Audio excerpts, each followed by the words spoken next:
은혜 받을 하나님의 말씀은 잠언 6장 20절에서 35절까지 말씀입니다. 잠언 6장 20절에서 끝절까지 말씀 찾으셨으면 교독합니다. 제가 먼저 읽습니다. 내 아들아, 네 아비의 명령을 지키며 내 어미의 법을 떠나지 말고 그것을 항상 내 마음에 새기며 내 목에 매라. 그것이 너의 달릴 때에 너를 인도하며 너의 잘 때에 너를 보호하며 너의 깰 때에 너로 더불어 말하리니 대저 명령은 등불이요 법은 빛이요 공개의 지망은 곧 생명의 길이라. 이것이 너를 지켜서 악한 계집에게 이방 계집의 혀로 후리는 말에 빠지지 않게 하리라. 네 마음에 그 아름다운 색을 담하지 말며 그 눈꺼풀에 흘리지 말라. 음료로 인하여 사람이 한 조각 떡만 남게 되리며 음란한 계집은 귀한 생명을 사양함이니라. 사람이 불을 행임을 뻗고야 어찌 그것을 하지 아니하겠으며 사람이 숯불을 밟고야 어찌 그 발이 되지 아니하겠느냐. 남의 아내와 통관하는 자도 이와 같을 것이라. 물은 그를 만지기만 하는 자도 죄 없이 되지 아니하리라. 도적이 만일 줄일 때에 배를 채우려고 도둑질하면 사람이 그를 멸시치 아니하려니와 들키면 지혜를 갚아야 하느니 심지어 자기 죄의 것을 다 내어주게 되리라. 부녀와 간음하는 자는 무지한 자라. 이것을 행하는 자는 자기의 영혼을 망하게 하며 상함과 능욕을 받고 부끄러움을 씻을 수 없게 되나니 그 남편이 투기함으로 분노하여 원수를 갚는 날에 용서하지 아니하고 아무 벌금도 돌아보지 아니하며 많은 선물을 줄지라도 주지 아니하리라. 아멘. 이 말씀으로 삶의 지혜 두 번째 시간입니다. 어제도 말씀을 드렸지만은 사람은 사람이기 때문에 이 땅에 살아가는 동안에 지혜가 필요하다. 수많은 사람들 속에서 살기 때문에 남과 똑같은 삶이라기보다는 하나님의 주신 지혜로 살아갈 때에 이 땅에서 형통한 삶 또는 평안한 삶 살 수 있다라는 것을 교훈하고 있습니다. 그래서 잠언은 늘 내 아들아 이런 말씀으로 이제 서두를 떼고 있습니다.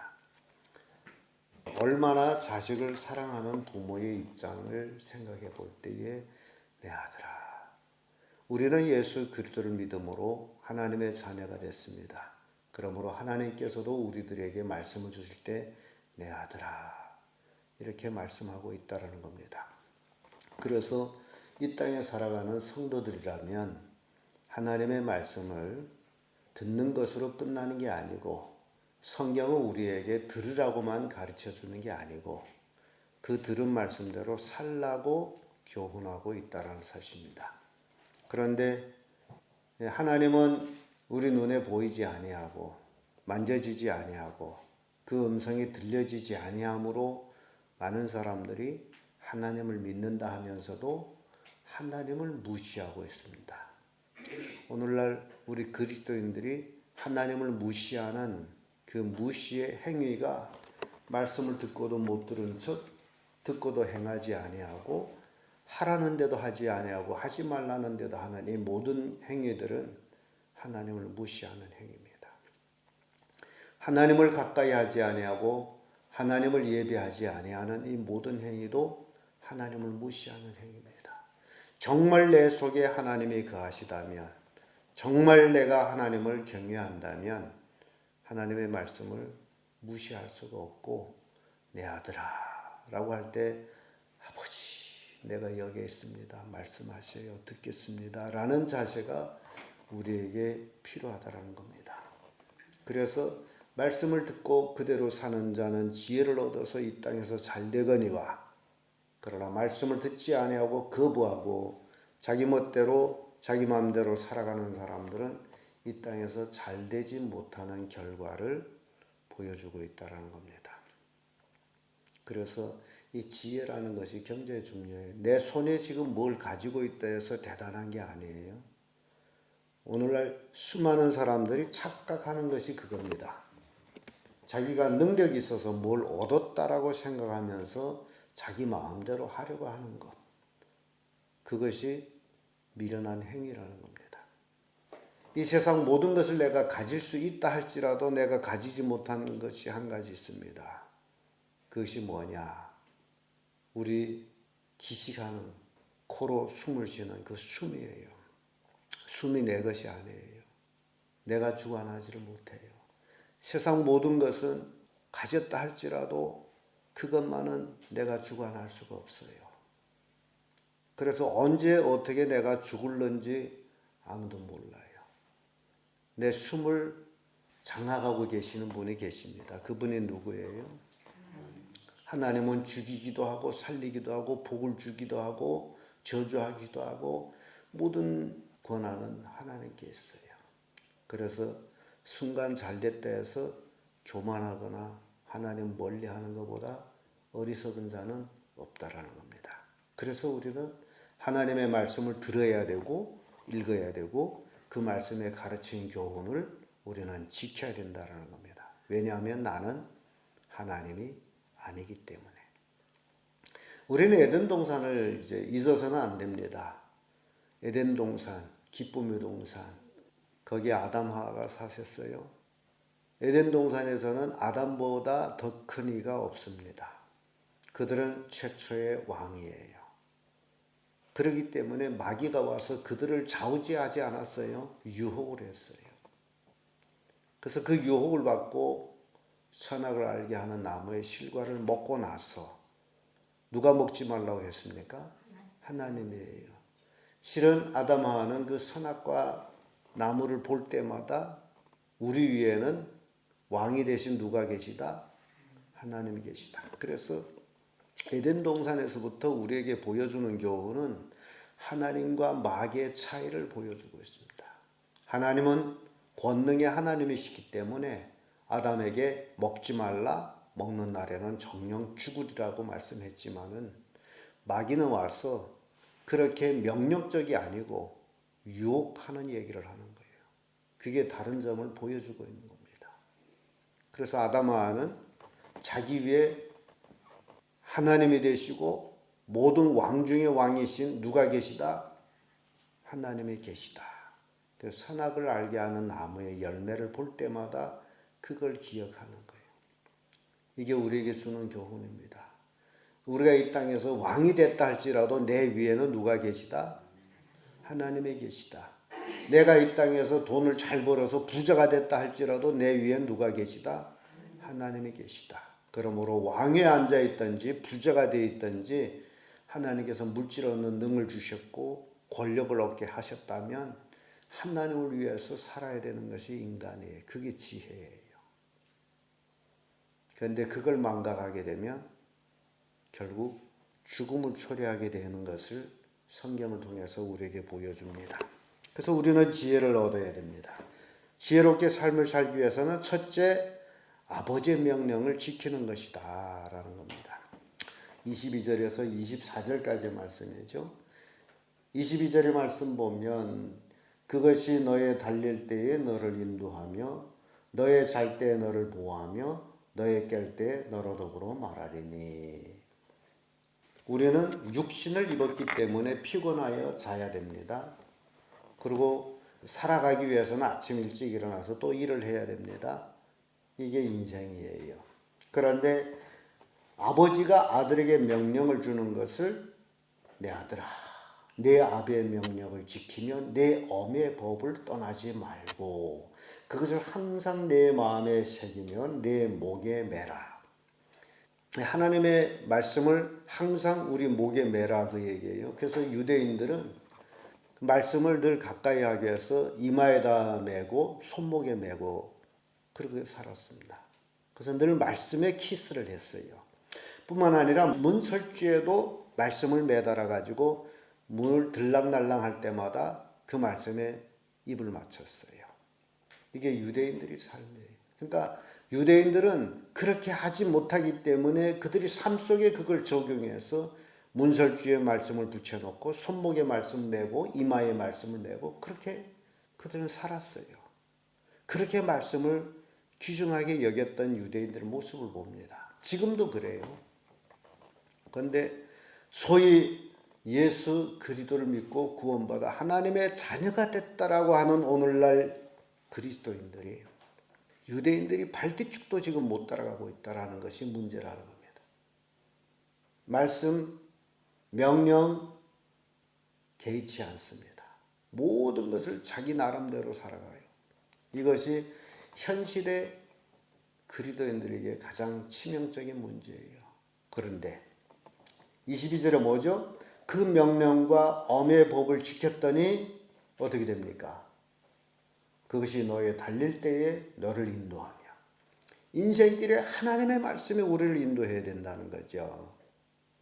잘 때에 너를 보호하고 깰 때에 너와 더불어 말하리라 라는 말씀을 쓰고 있는 것이 기가 막힙니다. 그래서 제가 말씀을 드렸지만 우리는 인간이기 때문에 하나님 말씀 속에서 살아가야 된다라는 것을 교훈하고 있습니다. 잠언 22장 24절에도 내가 내 길을 안연히 행하겠고 내 발이 거치지 아니하겠으며 내가 누울 때 두려워하지 아니하겠고 내가 누운 즉 내 잠이 달리라. 하나님의 말씀대로 살면 이 땅에서 평안한 삶을 살게 된다는 겁니다. 그 명령을 지켜서 살아가는 것. 이거는 누구도 유예가 아니에요. 어린애든 노인이든 할 것 없이 하나님의 명령을 지키며 살아갈 때에 얻을 복입니다. 두 번째로 색을 멀리하라라고 말씀합니다. 25절에서 28절의 말씀인데 26절의 말씀 와보면 음료로 인하여 사람이 한 조각 떡만 남게 되며 음란한 계집은 귀한 생명을 사양함이니라 라는 말씀이 나옵니다. 역사적으로 또는 사건적으로 살펴볼 때에 음력에 파묻혀가지고 망한 사람이 참 많습니다. 이건 사실이에요. 그래서 색을 멀리하라 라는 교훈을 주고 있습니다. 잠언 29장 3절에 지혜를 사모하는 자는 아비를 즐겁게 하여도 창기를 사귀는 자는 재물을 없이 하느니라. 음료와 사귀게 되면 재물을 없이 할 수밖에 없어요. 왜냐하면 음료가 요구하는 게 뭐예요? 재물입니다. 세상 것, 재물을 요구해요. 그래서 음료하고 즐기려게 되면 재물을 허비해야 돼요. 그래서 색을 멀리하라 라는 교훈을 주고 있습니다. 끝으로 삶의 지혜는 간음하지 말라라는 말씀 주고 있습니다. 29절에서 35절까지의 말씀인데 29절의 말씀 보게 되면 남의 아내와 통관하는 자도 이와 같을 것이라. 무릇 그것을 만지기만 하는 자도 죄 없게 되지 아니하리라 하면서 32절에 와서는 부녀와 간음하는 자는 무지한 자라 이것을 행하는 자는 자기 영혼을 망태하며. 삶의 지혜, 부녀와 간음하지 말라. 레위기 20장 10절의 말씀 보면 누구든지 남의 아내와 간음하는 자 곧 그 이웃의 아내와 간음하는 자는 그 간부와 음부를 반드시 죽일지니라 라는 말씀이 나옵니다. 예수님 당시에도 간음의 현장에서 잡혔던 그 여자가 끌려온 내용이 요한복음 8장에 나오죠. 유대인들은 우리가 이 여자를 간음의 현장에서 잡았습니다.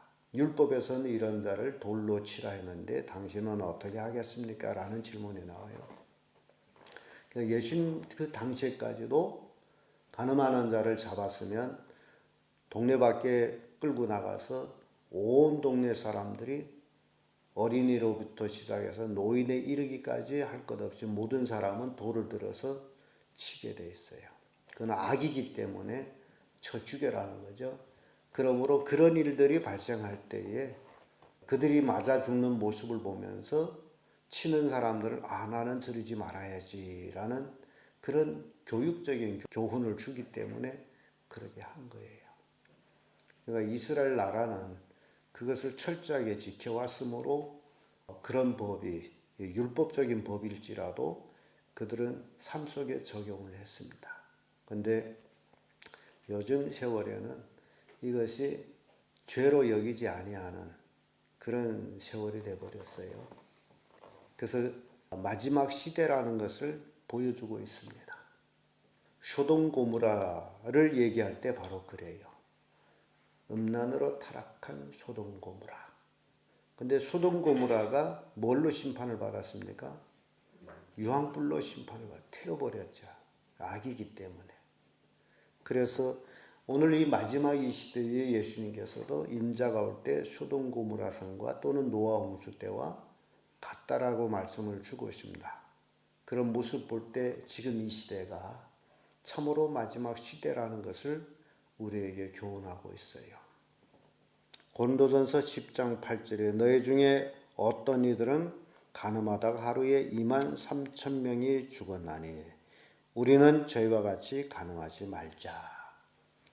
이런 말씀을 인용하는데 이스라엘 백성들이 광야에서 이방인들과 간음하다가 23,000명이나 하루에 죽었다라는 것을 보여주고 있는 겁니다. 하나님이 미워하는 것. 그래서 이것은 무지한 것이고 결국 자기 생명을 죽이는 것이다.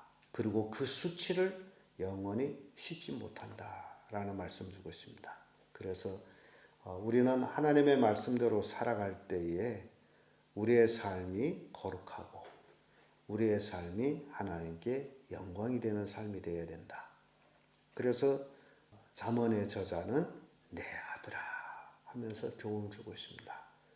이 말씀을 듣는 모든 사람들이 삶의 지혜를 얻어서 하나님의 명령을 지키며 색을 멀리하며 간음하지 아니하는 그런 삶을 살아갈 때 이 땅에서 참된 하나님의 복을 받고 누릴 수 있다라는 교훈을 주고 있습니다. 기도하겠습니다.